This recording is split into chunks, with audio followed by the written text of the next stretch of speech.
అన్నమయ్య జిల్లా సుండిపల్లి మండలంలోని పించా ప్రాజెక్టు నుండి నీటిని విడుదల చేసి చెరువులను నింపుతున్న ప్రభుత్వం రైతుల సంక్షేమమే ప్రధాన ధ్యేయంగా పనిచేస్తుందని రాజంపేట పార్లమెంటు టీడీపీ అధ్యక్షుడు చెమ్మర్తి జగన్మోహన్ రాజు పేర్కొన్నారు.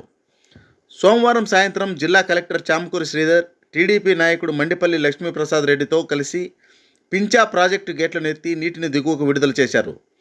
ఈ సందర్భంగా చెమ్మర్తి జగన్మోహన్ రాజు మాట్లాడుతూ, గత పాలకులు స్వార్థం కోసం ప్రాజెక్టులను నాశనం చేసినా ప్రస్తుత ప్రభుత్వం రైతుల పక్షాన నిలబడి కాలువలకు మరమ్మతులు చేసి ప్రతి చెరువు నిండేలా చర్యలు చేపడుతోందని, పించా ప్రాజెక్టు పరిధిలోనే సుమారు 86 కోట్ల నిధులు విడుదల చేసి రైతుల నీటి ఎద్దడిని తొలగించే దిశగా ప్రభుత్వం కృషి చేస్తుందని, భవిష్యత్తులో ప్రతి నీటి బొట్టు సద్వినియోగం చేసి ఈ ప్రాంతాన్ని సస్యశ్యామలంగా తీర్చిదిద్దుతామని తెలిపారు.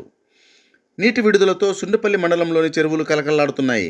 ఈ కార్యక్రమంలో మండల టీడీపీ అధ్యక్షుడు కల్లె రెడ్డప్ప, మాజీ ఎంపీటీసీ మోహన్ బాబు నాయుడు, శివరాం నాయుడు, ప్రసాద్ రాజు తదితర టీడీపీ నాయకులు, రైతులు పెద్ద సంఖ్యలో పాల్గొన్నారు.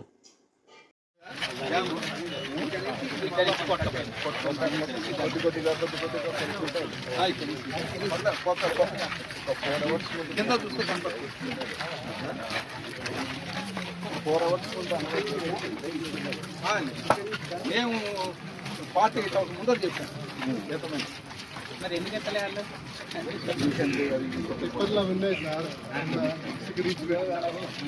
తీసుకోవడానికి వాళ్ళు డిలే చేస్తారు. అంతకుముందు ఒకసారి ఏదో లెక్క అప్పుడు ఎత్తేస్తాం. అప్పుడు ఎక్కువ వచ్చింది. అప్పుడు లోకల్ లీడర్లు